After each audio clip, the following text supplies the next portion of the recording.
the perfect Chun-Li hybrid. I'm just going to cut both dolls' waists very carefully and combine the purple top Barbie to the curvy legs. To have a better transition, I'm using a puck sculpt to blend the two together. I added wire inside her body just to keep it static and so that it's easier for us to actually blend it with the clay. And since Chun-Li has a larger bust, I also enhanced her chest, and this will actually make her waist seem smaller too. After it dries, I sanded everything to smooth the edges together and made sure it blended perfectly.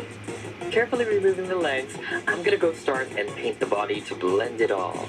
I mix Mod Podge and acrylic paint to resemble a close skin tone match. Then I use cobalt blue color and painted on some high-waisted underwear and sports bra. I didn't want to color match her entire bust with the skin color, so I thought a sports bra would be a better look. So I just decided to make her stockings. Which means the needle and thread gods will be gracing me with their presence once again and throughout this entire video. So I actually made two stockings, one in medium and one in dark tone to completely mask her legs since one will actually still show the scrapes underneath. It's a mess, you guys. This dilemma came as a blessing, however, because I thought that I should make her thighs even bigger, since that is what Chun-Li is known for. So I used scrap fabric and remnants to stuff her thighs and butt, but you can also use pom-pom balls, yarn fluff, cotton balls, or anything really soft and malleable. And to show off her new figure, I put on her blue underwear, which was created by Atelier Official. But I think the body looks amazing so far, and we can go and start with her face. To start, let's go ahead and take all of her hair off. We will actually be rerooting her with dark brown acrylic yarn using the rerooting tool I got from dollyhair.com. I only rerooted the perimeter of her head and also the middle for her part. I put more in front too for her fringe. You don't want it to be too thick. It naturally has a lot more volume than regular nylon hair or regular doll hair. So yeah, I would advise not to plug everything with yarn. To lock the yarn in place, I squeeze Fabri-Tac inside her head, and be very generous with this part because you don't want to end up pulling the yarns out when you brush them out. After a day or so of drying, we can start by detangling the yarns. I use two kinds of pet brushes, a plastic one and a metal one.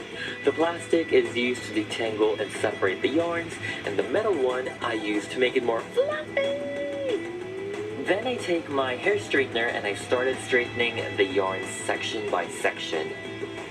After everything is straightened, we should have something like this. I'm gonna put her hair in ox horns for now, so it doesn't get in the way of our repaint. As usual, I take my acetone to remove her factory paint. After that's dried, I primed it with MSC or Mr. Super Clear, then I sketched the features lightly with watercolor pencils.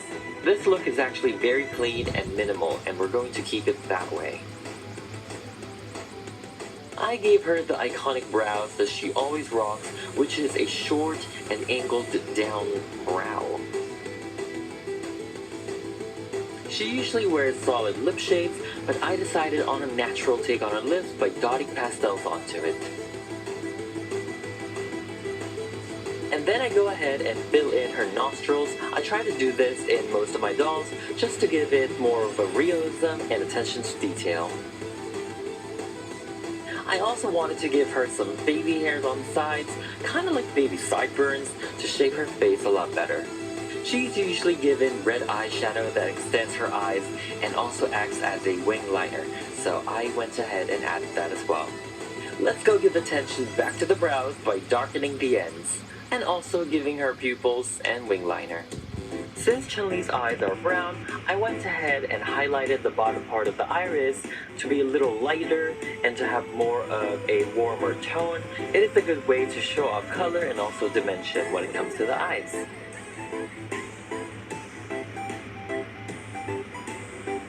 I'm adding highlights to her lips to create more of a natural texture, and I'll also highlight her cupid's bow and nose.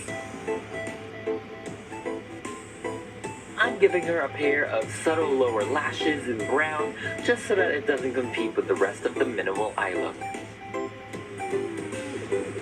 I also took out my white acrylic paint to make her scleras whiter and to also add the catch lights.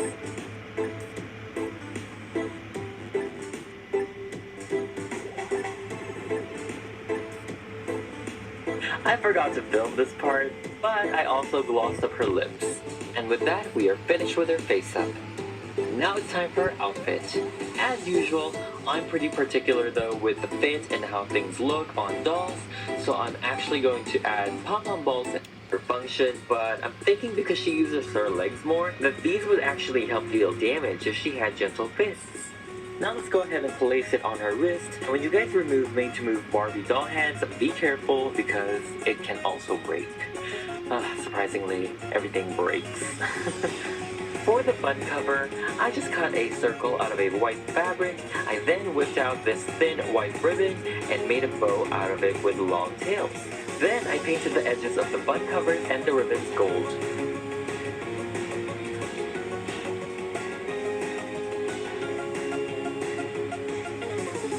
To create the mini ruffles, I just stitched white thread in the perimeter of the circle, leaving a reasonable gap from the edge so that when you pull it close, you get a natural ruffle, almost looking like a coin pouch.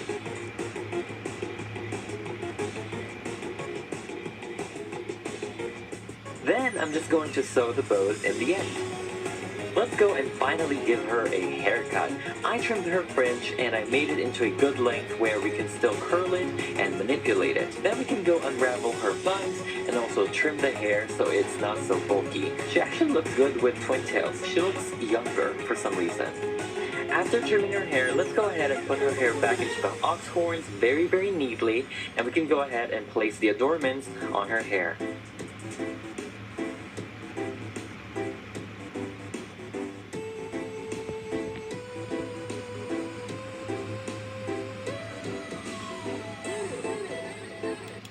Go ahead and paint the entire thing with several coats of white acrylic paint. And then I take a thicker white leather and use super glue to attach it.